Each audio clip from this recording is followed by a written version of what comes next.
Welcome to We the People on WKM News, the voice of liberty here in the Ohio River Valley.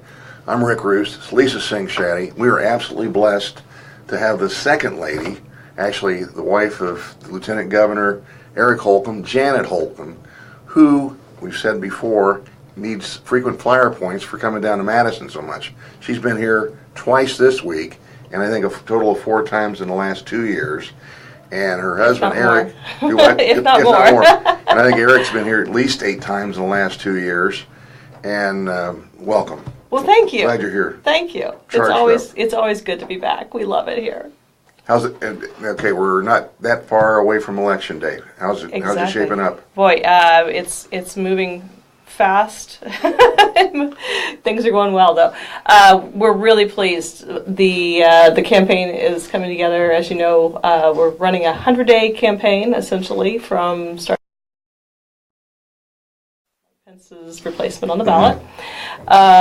So yeah, I if all things considered, if we would have had a little more time, that would have been great. But we're doing everything we can, and essentially we look at each and every day as if it was a week on a regular campaign. So that gives you an idea of our intensity and activity level, and what we're trying to accomplish. Sure, it's cool. Well, when you were here this last weekend at Soup, Stew, Chili, and Brew, you visited with so many people, massive crowd this weekend, and beautiful weather, and you were so nice to fit it into all your schedules of events. How many times you come to Madison before you were even involved with any elected office? Did you want to just share with our viewers your knowledge and your experience here in our county? Absolutely. We have, Eric and I have come down for years to different events. And just as a weekend getaway. We love Madison, and it's such a great place just to come and have some quiet and relax and enjoy the beautiful historic town. So Eric, when the first time he brought you here, was it to visit his alma mater? Yes, we visited Hanover and saw the town a little bit, and that was my first trip to Madison. So I can just imagine Hinkles was involved. Yes, it was. Okay. One thing that I am just so I've so enjoyed getting to know you, because a lot of people don't know you have a wonderful background of supporting Second Amendment rights, and specifically women and their knowledge of using their Second Amendment rights for all the best reasons. Could you share with us some of your background with that and how important that is to you? Sure. I'll start from the beginning. I did not grow up shooting. I was afraid of guns and didn't really want anything to do with them.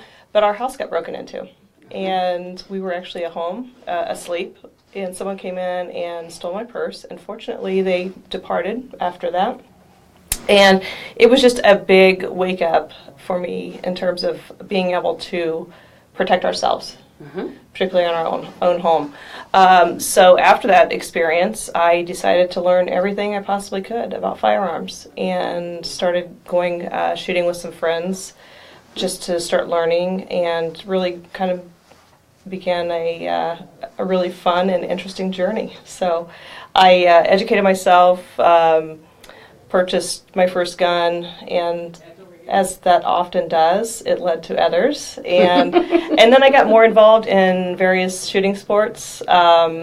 Started with a pistol, and then moved to shotgun and rifle, and now I do sporting clays and a little bit of hunting and that's things. A big variety of experiences there. You did a sniper course, if I remember right. I did. I was very fortunate to be able to attend a international sniper competition down at Fort Bragg last March. Wow. And it was a phenomenal experience, getting to watch the participants, which are Special Forces members from all branches of military, and then some foreign teams, some allied nations and teams to compete as well. Wow. Fascinating. So. Well, Indiana has wonderful appreciation and protection for our Second Amendment, and it sounds like you went from that experience of being very violated in your home to educating yourself. Is there any advice that you would give to someone who maybe is in, that position? They're feeling they would like to know what to do. Can you share with them just, what's your advice on how to go about being educated? Well, as you mentioned, I really enjoy working with other women, and that's something I've really become very passionate about, and that led to me getting a certification as an instructor, so that I really had a foundation for teaching others, and so I've really enjoyed doing that. My advice consistently to anyone who's interested in learning is to try as many guns as you possibly can before you purchase one. A lot of people who are interested in shooting are happy to take you to the range and answer questions and let you try their guns. Ranges generally always have rental guns available so that you can try something before you buy it. And it just try to find out what you're comfortable with and figure out what caliber, what type of gun you really feel what the need confident is. in handling. Yeah, as you said, there's I don't know any person who only has, once they've started shooting, only has one gun. It's sort of like a woman with shoes, and how many pair of black shoes do you need? Well, you really need different ones. It's what are you going to use it for? And so, as you said, I think a lot of guns, it's when people ask, it's when do you plan on using it? Is it in the home? Is it carry? Right. And for what purpose? So I think that's great. So there's so many opportunities in our state, and you intend on continuing to support the constitutional rights that people are carrying in the state, correct? Absolutely. And your husband, how would you describe his feeling about that? Very passionate about the Second Amendment as well, yes. Very supportive. So. The General Assembly, I understand. I remember seeing you with Jim Lucas just a while ago talking about Second Amendment legislation coming up, and I know you can't talk about it, but it's cool that the process is there, because it seems like we're under threat from all over the place, and that was one of the things.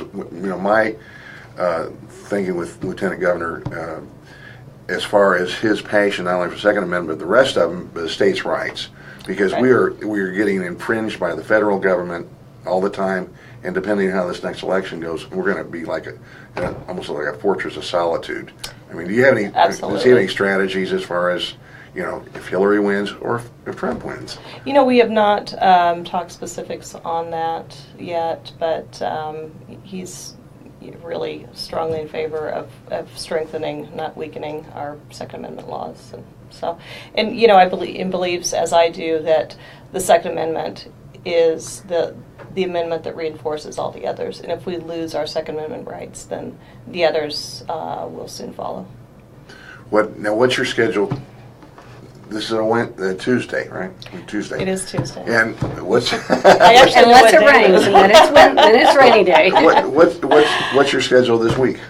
Gosh, I don't even remember. I usually know what my schedule is about 24 to 48 hours out, because it is that busy, and it's usually changing. I know you're going to Aurora after you leave here. Going to Aurora next, and have some, actually, tomorrow we're doing some media in Indianapolis, and then on Thursday we have Scott Walker coming in, Governor Walker from Wisconsin. So that'll be fun. We know. That's cool. Yeah, we look forward to visiting with him. But He's now a great guy. you've cut some ads. Yes, I have. Okay. Yeah. So are they out yet, or? Soon. Okay. Soon. Yeah. There's a couple of me with Eric, and then a couple of me on my own too. So. Do they? Now, just a question of curiosity. I see them sometimes through emails, but I also. Do they come out on Facebook, or how does that get They released? do, yes. They'll Okay. be released, posted on YouTube, but then linked to Facebook Okay, and so social media. and Eric's got his own Facebook page, I know. Yep. Now, do you have a campaign website as well?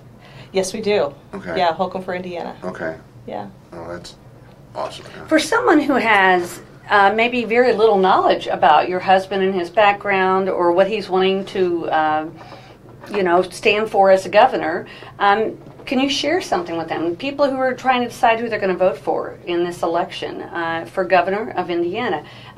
What would you say to them is your husband's strengths and passions? Keep Indiana moving forward. Mm-hmm. I think sums it up.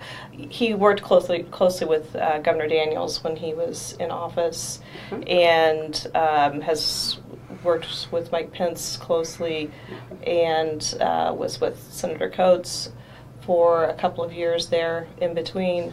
So he's worked with some of our really best and brightest leaders and has, I think, garnered information and knowledge from each of them and has a really good plan on keeping the economy moving forward and really wants to tackle some of the educational problems that our state's facing.